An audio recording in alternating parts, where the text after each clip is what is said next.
프로가 되기 위해서는 뭐가 필요한지를 먼저 제안드리고 뭐 시간 되면 쉬는 시간을 갖도록 하겠습니다. 물론 쉬는 시간을 가질지 안 가질지는 여러분의 반응에 의해 결정됩니다. 나는 쉬는 시간 갖고 싶은 생각이 전혀 없습니다. 말 좋아하는 놈은 누가 말을 그치고 싶겠습니까? 그러니까 참고하세요. 프로가 21세기 진짜 프로가 필요한 이유 봅시다. 아까 제가 말씀드린 대로 AGI가 그리고 로봇이 AI와 결합해서 우리 인간의 일을 대체한다. 그러면 누구 일을 대체한다고 했어요? 주로? 그 사람들 우리는 뭐라 부르냐? 엘리트라고 불러요. 엘리트. 엘리트의 일을 대신해요.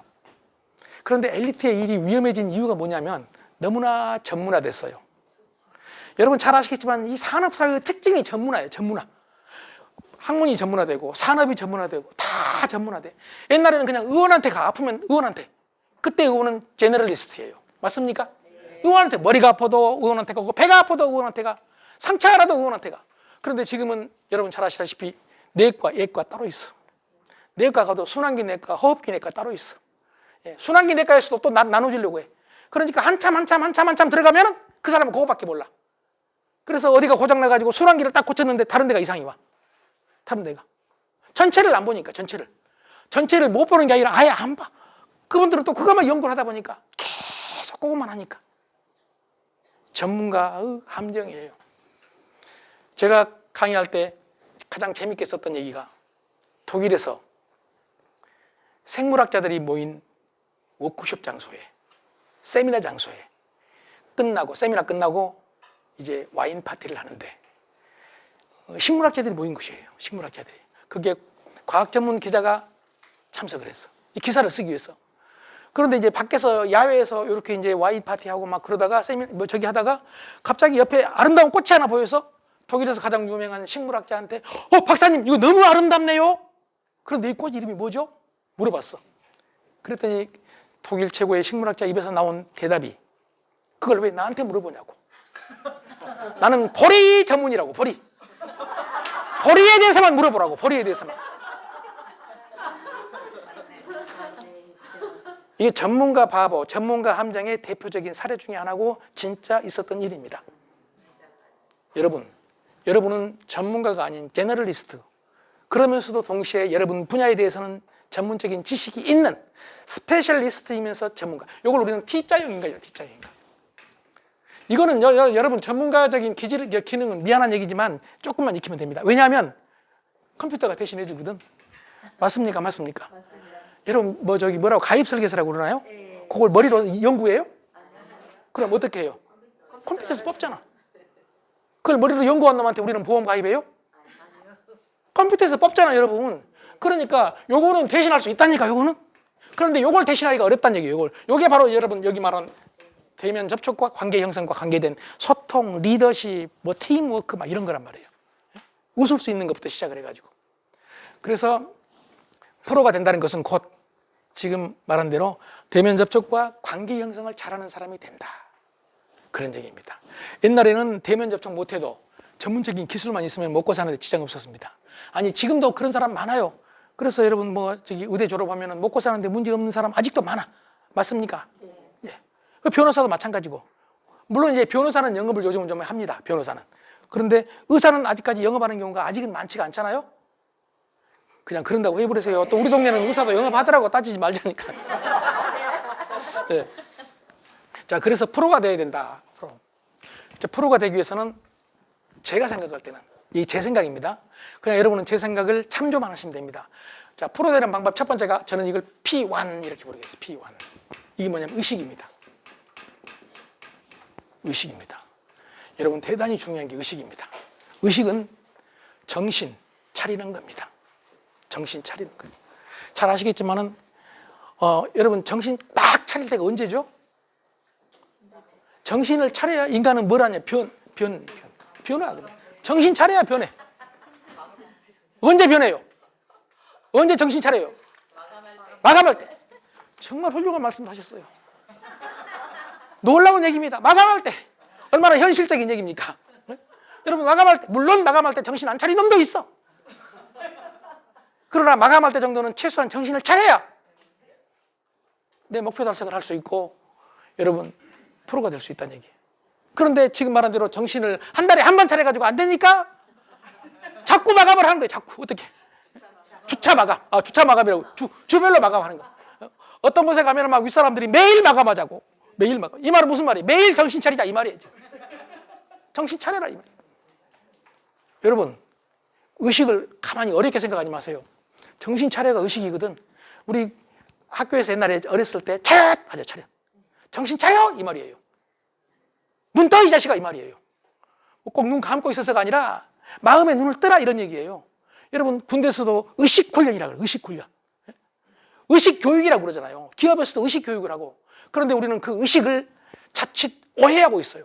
뭐 정치적으로 오해를 한다든지 예를 들어서 뭐죠? 이제 방공, 빨갱이 이런 거가 연관시켜서 잘못 오해를 하고 있는데 인간은 끊임없이 의식을 해야 돼. 여러분 이 의식하는 것 여기서 뭐가 만들어지느냐? 쉽이 만들어요. 쉽. 우리 쉽이라고 그러잖아요. 쉽. 세일즈맨 쉽 이렇게 말하잖아요. 쉽이 필요해요.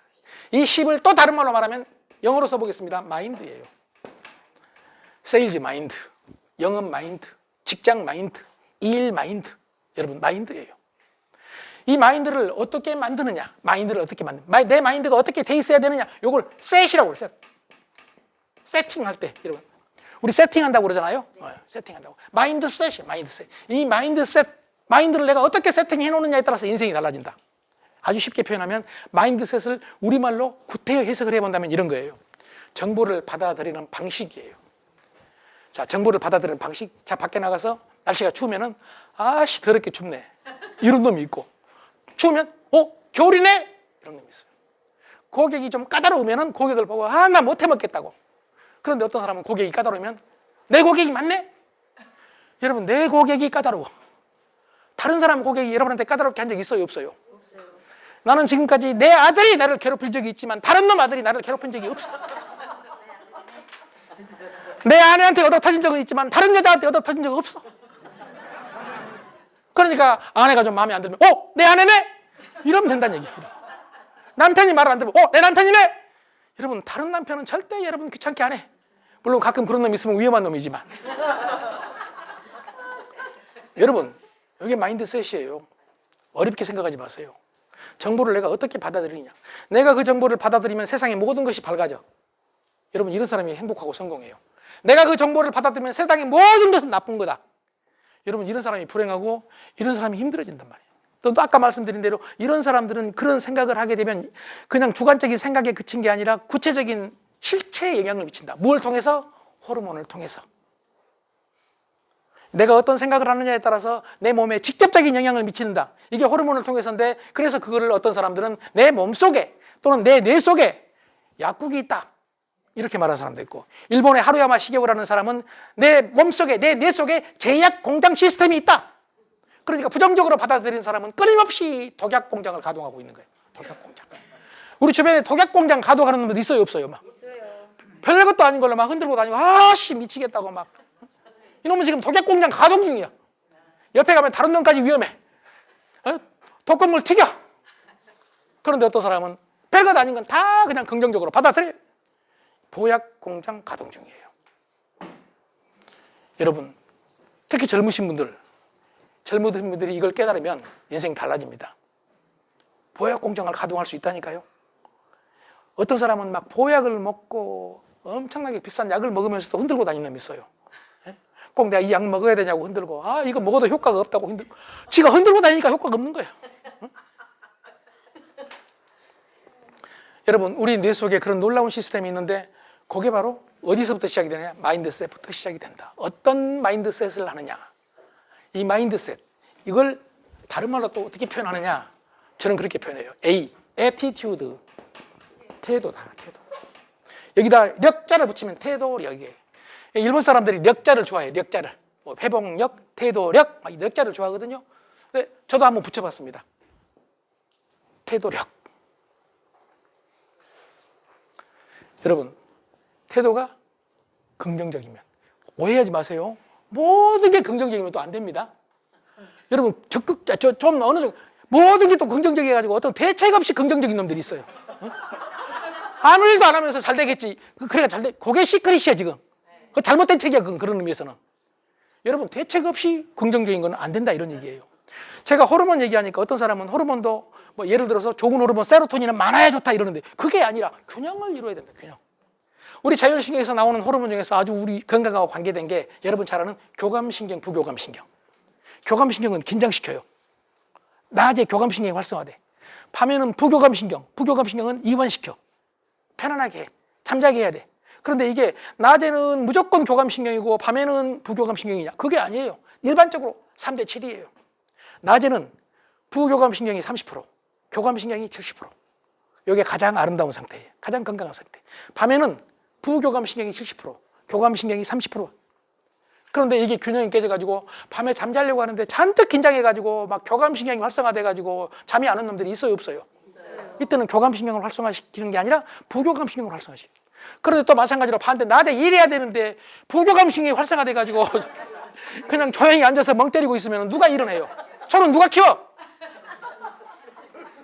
그러니까 호르몬 하면은 어떤 게 우리 흔히 이제 저 건강학자들이 나와가지고요, 뭐 세로토닌이 좋다, 뭐 햇빛을 받아야 된다, 이런 얘기 하잖아요. 엔돌핀 좋다, 베타 엔돌핀은 이렇게 말하는데 정확히 말하면 그쪽 좋은 호르몬이 너무 적기 때문에 적절하게 나와줘서 균형을 이루어야 된다. 호르몬의 핵심은 뭐다? 균형이라는 얘기예요. 균형. 여러분 우리 성공도 균형이 성공을 가져온다. 지금 제가 말씀드리고 싶은 게 바로 이제 태도력을 말씀드립니다. 태도력. 이 태도가 얼마나 긍정적이냐에 따라서 인생이 달라진다. 그럼 여러분 긍정적인 사고방식을 갖기가 쉬울까요? 어려울까요? 미국에서 아주 오래전에 미국 심리학회에서 행복에 영향을 주는 게 뭔지 이걸 한번 살펴본 거예요. 근데 너무 어렵게 하지 말고 아주 간단하게 한마디로 어떤 사람이 행복한 사람인지 한마디로 좀 말했으면 좋겠다. 이제 이런 주장들이 나온 거예요. 그래야 대중화되니까. 그래서 나온 게 뭐냐? 행복한 사람들의 특징을 딱 봤더니 간단해. 삶에 대한 긍정적 태도. 삶에 대한 긍정적 태도. 그럼 이 삶에 대한 긍정적 태도는 어디서 오느냐? 삶에 대한 긍정적 심리에서 온다. 마음 상태에서 온다. 마음 상태. 그럼 이 심리는 어떻게 되느냐? 놀랍게도 유전이 50%다. 여러분 괜히 유전이 중요한 게 아닙니다. 여러분 결혼 안 한 사람은 유전적으로 긍정적인 사람 만나야 됩니다. 훈련 안 해도 행복해. 이 사람 훈련 안 해도. 근데 왜 행복이 중요하냐면 최근에 밝혀진 자료에 따르면 행복이 가장 중요한 생산성의 요소거든요. 행복한 사람이 일을 잘해요. 행복한 사람이 건강해요. 행복한 사람이 돈을 더 벌어요. 그러니까 행복 자체가 우리가 뭘 통해서 행복해진 게 이게 중요한 게 아니라 행복 자체가 자원이다. 심리적 자원이다. 심리적 자원이다. 그러니까 우리 남자 결혼하는 남자분들은 여자 얼굴 보지 마. 응? 뭘 봐야 돼? 마음 봐. 행복한가 이걸 봐야 돼. 행복한가. 행복한가. 마찬가지 여자도 남자 키 보지 마. 미안하네요. 뭘 봐요? 그 남자가 얼마나 긍정적인가 봐야 돼. 긍정적인. 그럼 우선 당장 저 사람이 긍정적인지 아닌지 알 수 있어요? 없어요? 알 수 없어. 그래서 요즘 나온 게 표정이에요. 표정. 여러분 긍정적인 표정은 얼굴에 써 있거든요. 물론 그렇지 않고 정말 마음은 긍정적인데 표정을 그렇게 못 짓는 사람도 주변에 있어요. 그런 분들은 하루빨리 표정을 고쳐야 돼. 앞에 서 있는 저 같은 사람 나 아무 잘못 없이 얻어 터진 적이 한두 번이 아니야. 그냥 쳐다보다가 욕먹어. 쳐다보다가 이런 거. 그래서 요즘은 여러분 저 긍정적으로 살려고 웃기 연습도 하고 좀 노력합니다. 나 옛날에 집에 들어가가지고 내 아내 보고 웃어본 적이 거의 없거든요. 진짜 그래 진짜. 그러니까 저는 그냥 집에 들어가서 여자 보고 싶고 아내 좋아. 들어갔는데 제 아내가 갑자기 당신 표정이 왜 그러냐고. 꼭 그렇게 들어와야 되냐고. 그럼 나는 또 깜짝 놀래가지고 나를 알면 미안해 해야 되는데 바로 이렇게 말해. 네 표정은. 인간은 자기를 몰라. 자기를 몰라. 남만 보여. 남만 보여. 여러분 말도 그래요. 말도. 상대가 나한테 불손하게 했다는 것은 내가 불손하게 했다는 얘기예요. 가는 말이 고와야 오는 말이 곱다. 이걸 제가 나중에 밝혔잖아요. 나중에. 제 딸한테는 내가 가는 말을 곱게 하거든. 그 딸도 오는 말이 고와. 나는 그래서 딸한테 가는 말은 생각 안 하고 오는 말만 생각하고 딸이 최고야. 아들한테는 가는 말이 우선 힘들어. 나는 옛날에 어렸을 때 아들을 부를 때 그냥 부른 게 아니라 야! 그러니까 제 아들도 왜요? 그럼 나는 야 했던 건 잊어버리고 왜요? 그것만 가지고 따져. 너 이리 와. 너 지금 아빠한테 그게 뭐냐 말하는 버르장머리가 이렇게 잡았어. 지금 저는 반성합니다. 가는 말이 잘못돼 먹었어요. 가는 말이 잘못돼 먹었어. 여러분 부부 사이도 마찬가지예요. 부부 사이도. 나는 딱 보면은 부부 불륜인지 부부인지 금방 알아요. 불륜은 절대로 말을 세게 안 해요. 그런데 부부는요 놀랍게도 좋은 말도 무섭게 좋은 말도 얼른 먹어 얼른 먹어 다 마셔 다 마셔. 아니 부드럽게 하면 안 된가요? 집에서도 마찬가지예요. 여보 식사하세요 이러면 얼마나 좋아. 밥 먹어! 안 하면 쫓아와가지고 밥 먹으라 말 몇 번 해야 되냐고. 귀가 먹었냐고. 그래서 제가 제 아내한테 한번 물어봤어요. 말 좀 부드럽게 할 수 없냐 했더니 제 아내가 하는 얘기가 그동안에 습관이 돼가지고 한 번 말해서 안 들으니까 그런데. 우리 여자분들은 한 번 말해서 남편이 말을 안 들으니까 그런데 아이들도 한 번 말해서 안 들으니까 그래. 그런데 여러분 한번 고쳐보세요. 저는 제 아들한테 고쳐봤어요. 부드럽게 해봤어요. 놀랍게 저쪽에서 오는 말은 더 부드러워. 제 아들이 잘못된 게 아니라 내가 잘못했던 것을 나는 나이 들어서 깨달았어요. 이걸 젊었을 때 깨달았으면 얼마나 좋았겠습니까? 습관되기 전에. 여러분 남자애들 자체가 요즘 가장 잘못된 게 말이 말이. 나 얼마 전에 도서관에서 오면서 엘리베이터 안에서 중학생들 한 대여섯 명이 탔는데요. 나 너무 불안했어요. C자가 안 들어가면 말이 안 돼. 내 앞에서. 요거에 들어가면 말이 안 돼. 그리고 형 때문에 내가 뭐 어떤 놈이 그러더라고. 나 형 때문에 요즘 힘들어 죽겠다고 그러니까 암살해버려! 암살해버리래. 형을 암살해버려. 나중에 저 얘기 보니까 웃고 하는 말이 웃고 하는 말. 만약에 그걸 와 무서워. 아, 나 암살당할까? 큰일 날 뻔했다니까. 근데 이 아이들은 이걸 모르고 그대로 쓰잖아요. 그러다 나중에 페이스북에 또는 틱톡에 암살해버려 쓰면은 나중에 그게 이제 만약에 정치인이라든지 하면은 데려다가 이놈 보통 문제가 아닙니다. 지금 여러분 지금 말부터 고쳐야 됩니다. 저도 여러분한테 지금 큰 소리 치니까 미안한데 큰 소리 졸리지 말라고 큰 소리 치는 것이지. 내가 여러분 개인적으로 만나가지고 이렇게 큰 소리 칩니까? 아니라고 해주세요. 저 점잖은 놈입니다. 자, 이건 마무리하기 위해서 지금 말씀을 드린 건데, 예, 말 중요하다. 말을 어떻게 하자? 가는 말이 고와야 오는 말이 곱다. 여기까지 말씀을 드리고 태도력에서 태도력을 좀 키우기 위해서 지금 말한 대로 삶에 대한 긍정적인 태도를 가져야 되고 긍정적인 심리가 필요한데 50%가 유전이다. 그리고 환경이 10%다. 환경이 10%다. 그러니까 환경은 별거 아니다는 얘기예요. 환경 탓하지 마라 이런 얘기. 나는 환경 때문에 그런다. 이런 탓하지 마라 이런 얘기예요. 환경이나 상황이 중요하기는 해요. 그런데 그 탓하지 마라. 셰익스피어는 햄릿에서 이렇게 말합니다. 상황, 환경, 상황이 무엇이란 말이냐? 내가 바꿀 수 있는 것을. 여러분 환경은 내가 바꾸는 거예요. 자, 그리고 노력이 40%예요. 이 노력 40%를 여러분한테 말씀을 드리기 위해서 노력하면 고쳐질 수 있다. 우리 노력을 통해서 얼마든지 긍정적인 마인드 가질 수 있다. 지금까지 쉽에 대해서 말씀을 드렸습니다.